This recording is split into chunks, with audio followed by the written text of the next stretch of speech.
capítulos 28 al 30. Una de las cosas que más me está enseñando la Biblia es a hacerme preguntas, y esto, curiosamente, es algo que ya solía hacer, pero no tan en profundidad como la Biblia me está enseñando.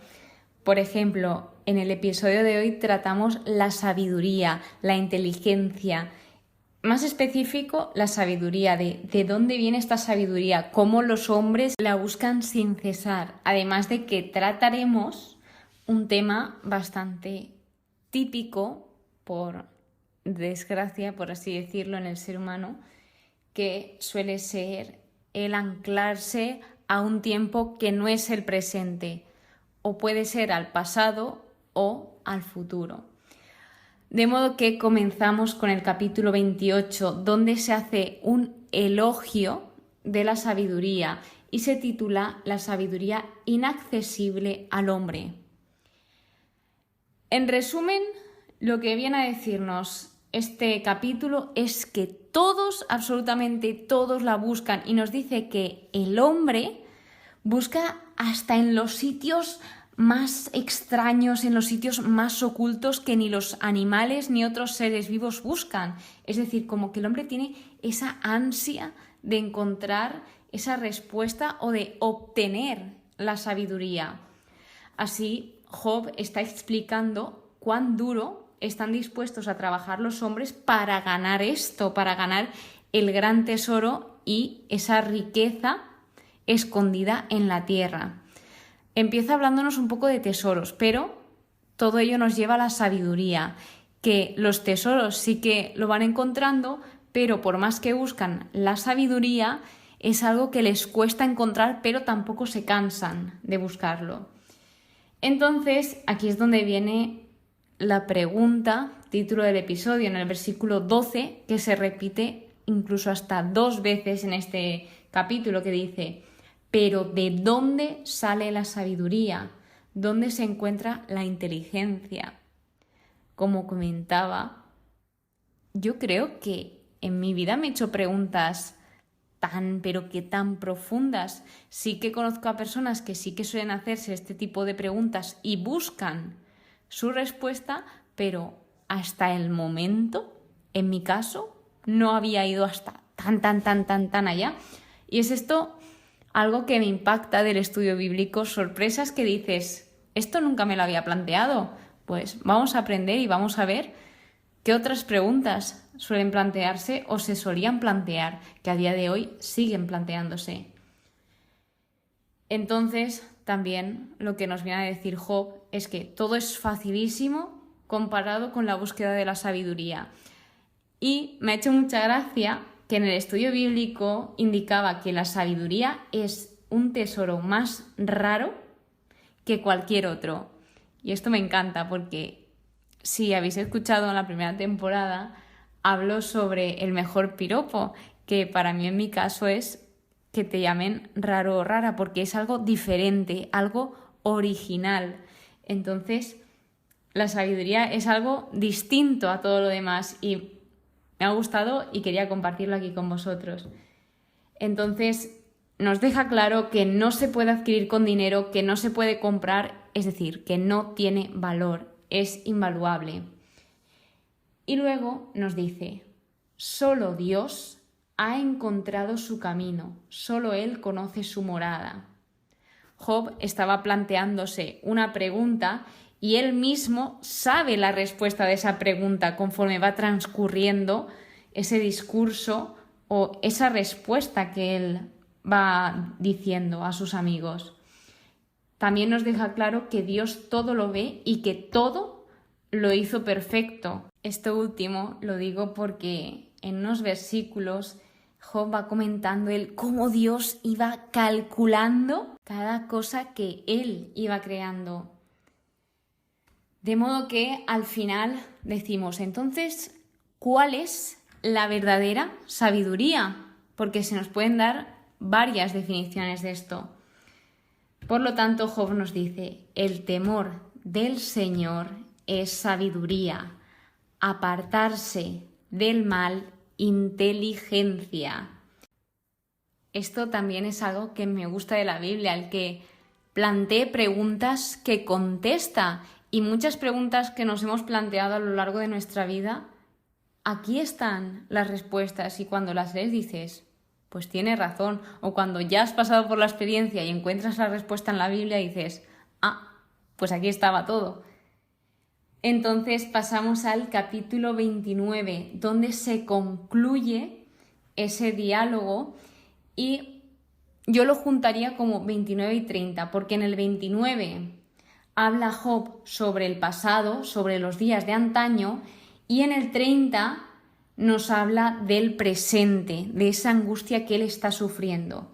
Entonces nos crea un contraste entre el pasado y el presente. Él empieza diciendo que quiere volver al pasado. ¿Por qué?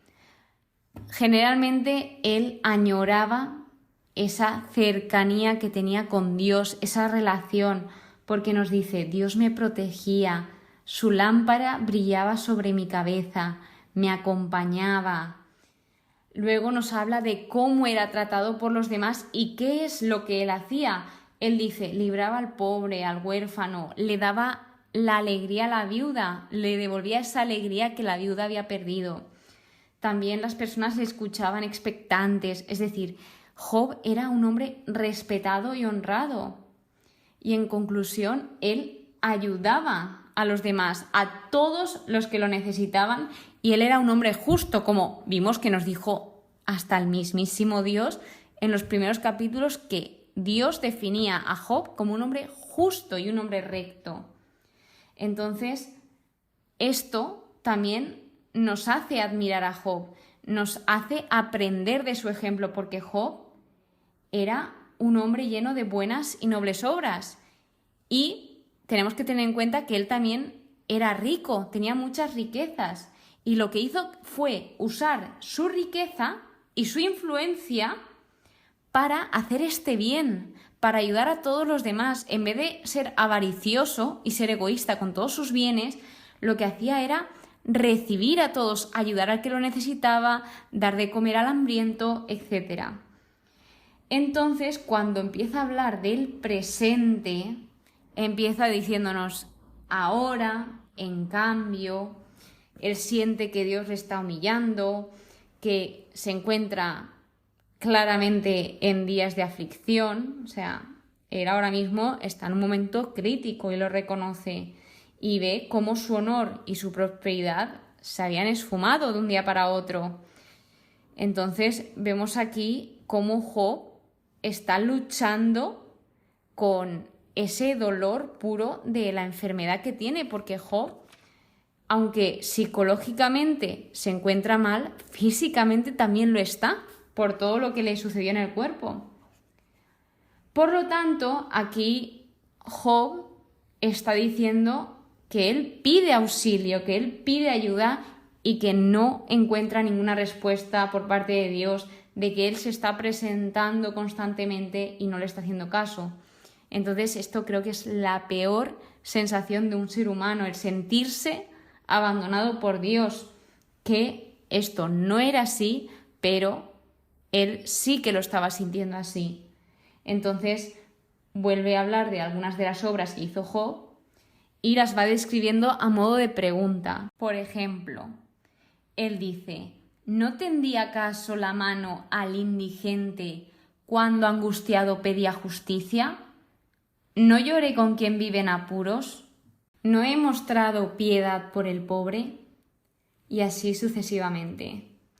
Por último, algo a destacar de nuevo es que Job vuelve a indicar que él está pidiendo auxilio, que él está pidiendo ayuda. Y es algo que dejo remarcado porque vemos como sus amigos nos hablan de los impíos, que los impíos no piden ayuda a Dios porque no creen que lo necesitan, según lo que nos está narrando este libro. Así que veremos cómo Job sí que está pidiendo. Entonces, los amigos, ¿qué está pasando? ¿Se están dando cuenta de que realmente él no está actuando como un impío, o no lo quieren ver, o no lo escuchan? Ya lo resolveremos. Y vemos cómo Job en estos momentos están malinterpretando el silencio de Dios como falta de preocupación e indiferencia, cosa que nos puede pasar a nosotros, que cuando estemos en un momento malo o estemos en un momento angustioso, dudoso, etc., podamos sentir que Dios no nos está hablando o que no nos escucha, pero algo que sí que es cierto es que Dios nos escucha a todos y cada uno de nosotros. Y sobre esto vamos a aprender cosas en los siguientes capítulos. Así que espero que hayas aprendido algunas cosas sobre estas preguntas tan profundas como la de dónde proviene la sabiduría, de dónde proviene la inteligencia, que son preguntas muy extensas y que tal vez nunca las comprenderemos al 100% porque somos humanos y somos limitados, no somos perfectos, pero siempre podemos estudiar un poquito más y más. Por lo tanto, muchas gracias por estar aquí, muchas gracias de todo corazón por escucharme. Espero que tengas muy buen día y que Dios te bendiga.